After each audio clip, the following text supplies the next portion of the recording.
Assalamualaikum warahmatullahi wabarakatuh. Bismillahirrahmanirrahim. Anak-anakku semua yang saya banggakan, bagaimana kabarnya hari ini? Semoga kita semua diberi kesehatan oleh Allah Subhanahu wa taala sehingga dapat belajar bersama-sama dan tentunya atas karunia Allah berupa kesehatan, kita dapat belajar dengan giat dan kita dapat memahami materi pada kesempatan hari ini. Baik anak-anakku sekalian yang saya banggakan, pada kesempatan hari ini saya akan menyampaikan materi Quran Hadis kelas 7 semester Gasal dengan tema pengertian dan fungsi hadis.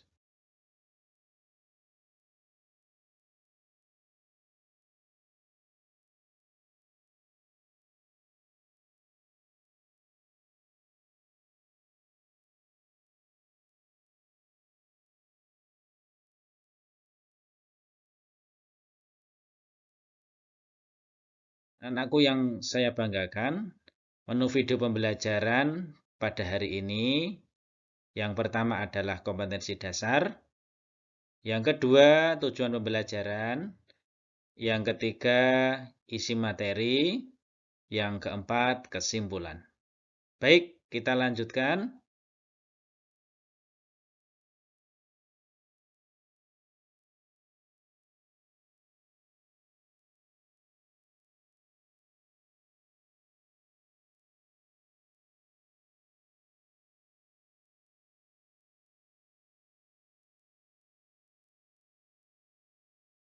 Kompetensi dasar, menerima hadis sebagai pedoman hidup manusia,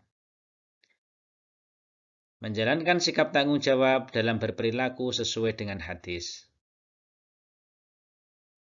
memahami pengertian dan fungsi hadis dalam Islam dengan baik dan benar, menyajikan kesimpulan tentang pengertian dan fungsi hadis dalam Islam.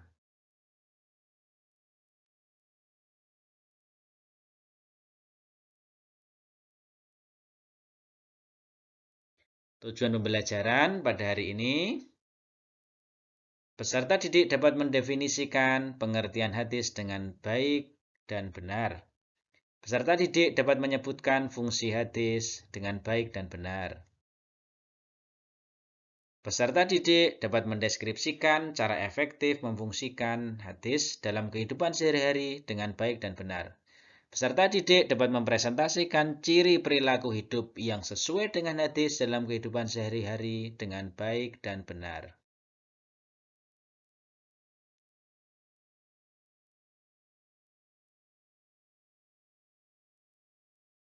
Anak-anakku yang saya banggakan, poin yang pertama yaitu pengertian hadis.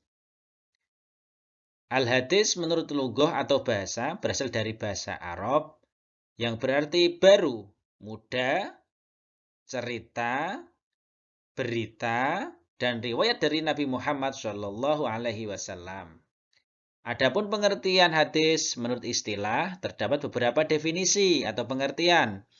Menurut ahli hadis, menurut ahli usul fikih, dan menurut ahli fikih.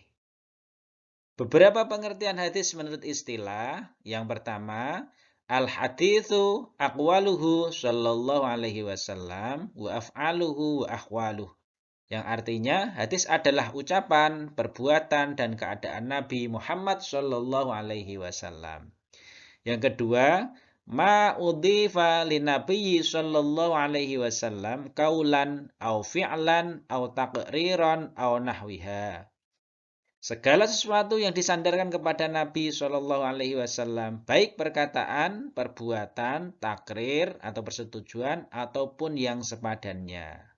Yang ketiga, al-haditsu aqwaluhu Shallallahu Alaihi Wasallam wa af'aluhu wa akhwaluhu wa takriruhu mimma yata'allaqu bihi hukman bina. Artinya, hadis adalah segala ucapan, perbuatan, dan takrir Nabi Muhammad SAW yang berkenaan dengan hukum kepada kita.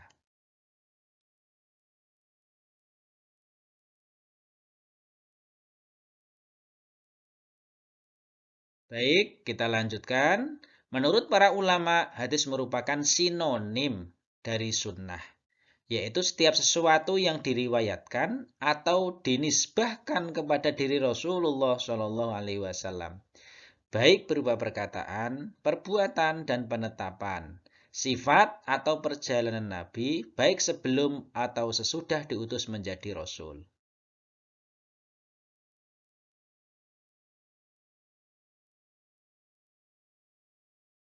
Yang dimaksud dengan perkataan adalah segala perkataan yang pernah diucapkan oleh Nabi Muhammad SAW dalam berbagai bidang, seperti bidang syariah, akhlak, akidah, pendidikan, dan sebagainya.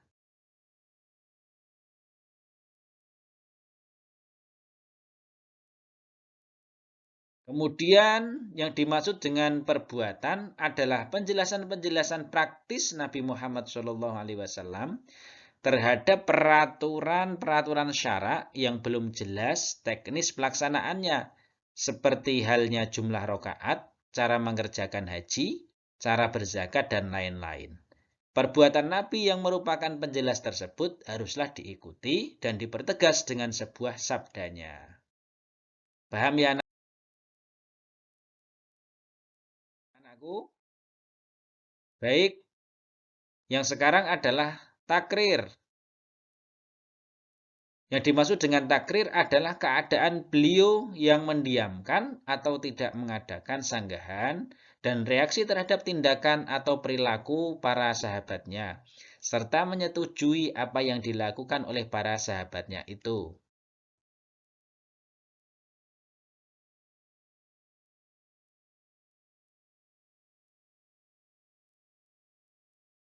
Bentuknya sifat, keadaan, dan himmah keinginan Rasulullah SAW. Sifat-sifat dan keadaan himmah Nabi Muhammad SAW adalah merupakan komponen hadis yang meliputi satu, sifat-sifat Nabi yang digambarkan dan dituliskan oleh para sahabatnya dan para ahli sejarah, baik mengenai sifat jasmani ataupun moral, akhlak dari Nabi Shallallahu Alaihi Wasallam. Yang kedua, silsilah atau nasab, nama-nama dan tahun kelahirannya yang ditetapkan oleh para sejarawan.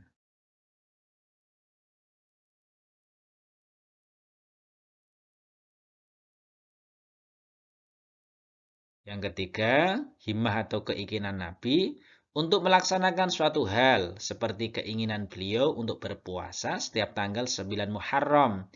Ketika Rasulullah SAW berpuasa pada hari Asyura dan memerintahkan kaum muslimin berpuasa, mereka para sahabat berkata, "Ya Rasulullah, ini adalah hari yang diagungkan Yahudi dan Nasrani."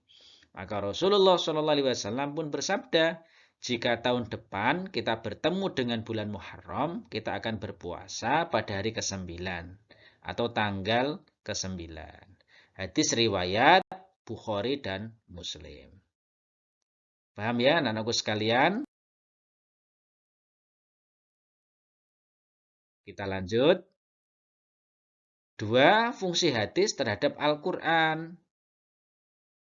Fungsi hadis terhadap Al-Quran meliputi 4 fungsi pokok, yaitu menguatkan, mengukuhkan, dan menegaskan hukum yang terdapat dalam Al-Quran. Yang kedua, menguraikan atau menjelaskan dan merincikan ayat yang global atau mujmal. Yang ketiga, menetapkan dan mengadakan hukum yang tidak disebutkan di dalam Al-Quran. Yang keempat, membatasi keumuman ayat Al-Quran. Bisa dipahami ya anak sekalian? Jadi, di samping kita memahami pengertian dan fungsi dari Al-Quranul Karim, kita juga harus pandai, harus paham betul tentang pengertian dan fungsi hadis terhadap Al-Quran. Karena Al-Quran dan hadis adalah sumber hukum utama umat Islam dan juga sebagai pedoman hidup umat Islam. Kita sebagai siswa maupun siswi harus memahami pengertian fungsi maupun isi kandungan dari Al-Quran dan hadis, dan tentunya kita aplikasikan, kita praktekkan dalam kehidupan kita sehari-hari. Dan insya Allah dengan kita mau dan mampu mengaplikasikan isi kandungan dari Al-Quran dan hadis, kita akan digolongkan menjadikan umat dari Rasulullah SAW yang mendapatkan syafaatnya besok di yaumil qiyamah, dan tentunya kita bersama-sama dengan Rasulullah, dengan para sahabatnya, para aulia Allah atau kasih-kasih Allah, para syuhada, para sholihin, dan umumnya umat muslim yang berbuat baik dan menaati perintah Allah dan menjauhi larangan Allah, bersama-sama menuju surganya. Amin, amin, ya robbal alamin. Perlu saya sampaikan beberapa contoh kitab hadis yang perlu kita kenal, yaitu Sahih Bukhari, Sahih Muslim, Sunan Nasa'i, Sunan At-Tirmidzi, Sunan Ibnu Majah, Sunan Abu Dawud, dan masih banyak lagi.